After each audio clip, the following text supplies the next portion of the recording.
Hi chums, there's not a whole lot different to see today on the job, but I want to show you the stage we're at because some people are interested in this, and it's just to show you the way things are done, okay?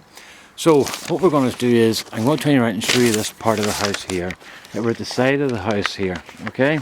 Now what they did today was, they started this coat here along the bottom, right? And that goes right round the house, alright? And that bottom coat there, right? There's a coat of Unibond to start.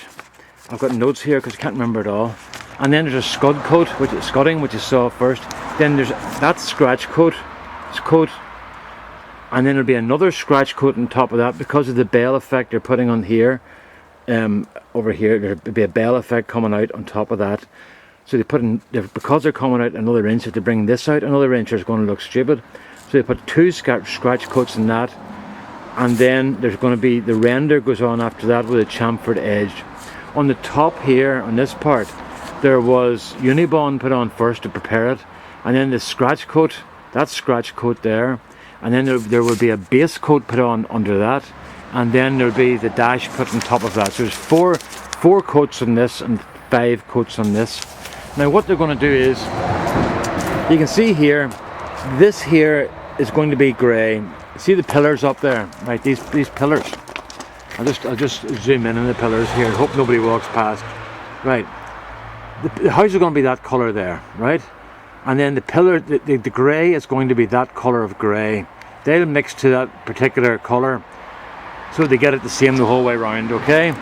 And then what will happen is they have to do this coat here and across the bottom, and then they go up round the doors to here. Then they go across the top, down the bottom, and then run along the wall again until they come to the front door and the back door around there. I'll just go around and show you that now. Let you see what way it works. So as you can see, they've got the reveals and all up here on this door, right? Now, so then they have to go right round the bottom of the house and up each door using the same mix, so it is all the same colour. Now, what they can do then is, I'm going to move up here to this part so that I can show you on this window. Because the windows are not connected to this coat here, it gives them a bit of more freedom. That if the mix isn't exactly the same colour, you won't notice. It'll be almost the same because they're going to use exactly the same mix for each run. But they make a very big run at the start to do this part, and then they do smaller runs for the windows so they can keep the boys going. You don't need as much to do that. So they're making new mixes, and if they're not absolutely dead on, you won't notice it because the windows are far enough apart and far enough from here that you won't pick it up, and it'll be barely imperceptible. But just to be sure, they're going to do the whole bottom part and up round each door so they're all the same colour. Now, if you notice here at the top, I'll just zoom in on this for you to see. What you've got there is, you've got 2 pieces of wood there, right? Now this top piece of wood, that's the border for the reveal around the door, or the reveal around the door. This one here is going to be taken down tomorrow. It's there so they could get this coat here done underneath, right? So that piece there, that part there has to be squared off against this bit here. I'm going to come back out again because it's hard to point here. Whoops daisy. Right, so this part here above the door has to be square, so that's given a square edge there. Then they'll take this wood off tomorrow and they'll leave the top part, and that will mean that they work up to the top and they've got a square edge to work off here, and then they've got their square edge down the side as well. So it's a complicated business, you know. And the reason that they're just cut whatever they need the length. There's no particular length needed except so long as it goes up past a certain distance. So they just leave the wood as long as possible in case if they cut it somewhere else. They've always got lengths to go. So I'll just walk up around the front here and let you see the other bits as well. We're getting our skip rightly filled now, aren't we? So you can see there we are. That's the first scratch coat on top of the scudding, and there'll be another coat go on top of that. And there's a wee detail there. You see here underneath, just there, that has been chamfered. So when the water comes down, it can't go back up again. So this bell's going to come out here, and it means that the water can't go up underneath the bell.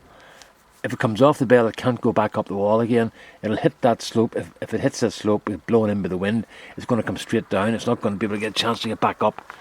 So it's all details like that to make the job what it is, you know. So as you can see, there's the thing I was talking about, where they're going to go around the wall, and then they go up the door and around the door and back down again, and then back along the wall, and then they head off down the far side of the house.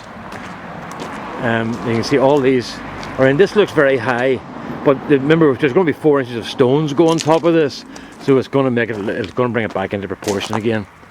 So it would look stupid if you put it in proportion now and then put the stones down, then it would look awful. So as you can see, we're right down the house from this side, and that line runs the whole way down. I'll just walk down this way and let you see it, being careful not to make sure that my wife isn't spotted in the kitchen. So as you can see, we're going back up again, and there's a view from the side of the house then, and it's going to look really nice when it's finished. So another coat to go on top of this, then there's a base coat in this and another coat on top of it, that's the dash. So another coat of scratch on this, then the base coat on this, and then the dash on top of that. So it's going to look nice. And then they got down here finished as well, and you can see they've got the reveals along here, and they've got down here finished. Then they do up next week, they're going to do up here, and they don't do the dash till the very end, so it doesn't matter, you can do this in stages. Then they bring the scaffold in. They want to use the scaffold for as little time as possible. I'm going to head round this way because I want to show you the other part. They want to use scaffold for as little time as possible because it costs so much money to hire it.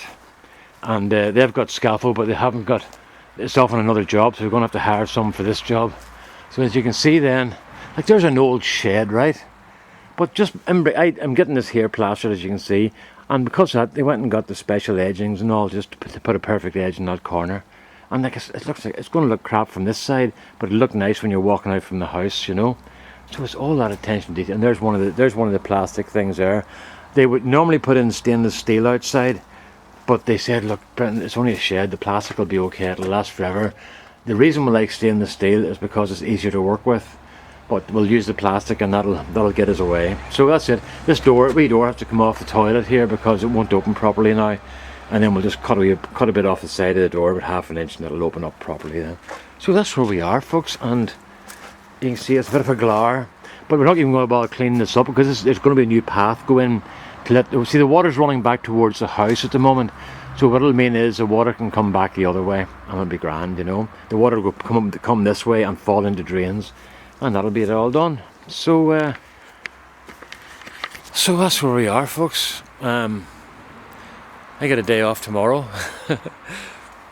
I'm going to see my friend Michael tomorrow, and to get a break just because I'm really knackered. And they're inside tomorrow. It's going to rain tomorrow, so they're going to go inside tomorrow and start doing all the plasterboard and thermal boards. So I'll be able to show you that tomorrow evening.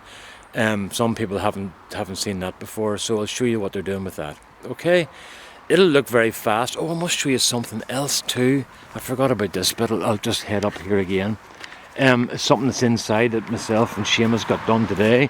Well, he was there for a while, and then he finished it off, and one of the boys, a couple of the other boys did it, you know. Then there's a couple of us we finished off because they were sent off to another job here, you know. But I'll just nip around and show you this bit here. Oh, there. It's inside. I'll just show you the difference in the ceiling. Right, and there's all the clothes and boots and all their tools. But look, there's the ceiling, right?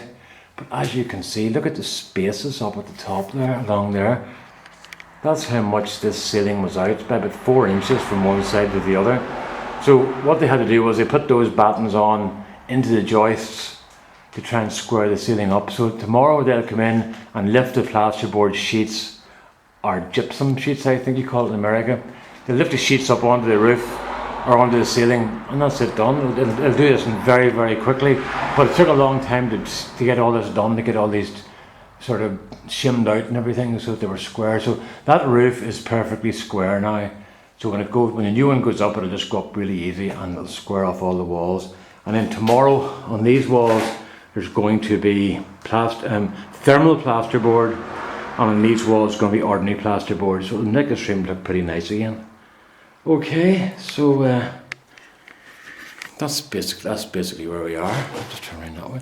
That's basically where we are, folks, and I'll do another update tomorrow. Okay, all the best now. Bye bye.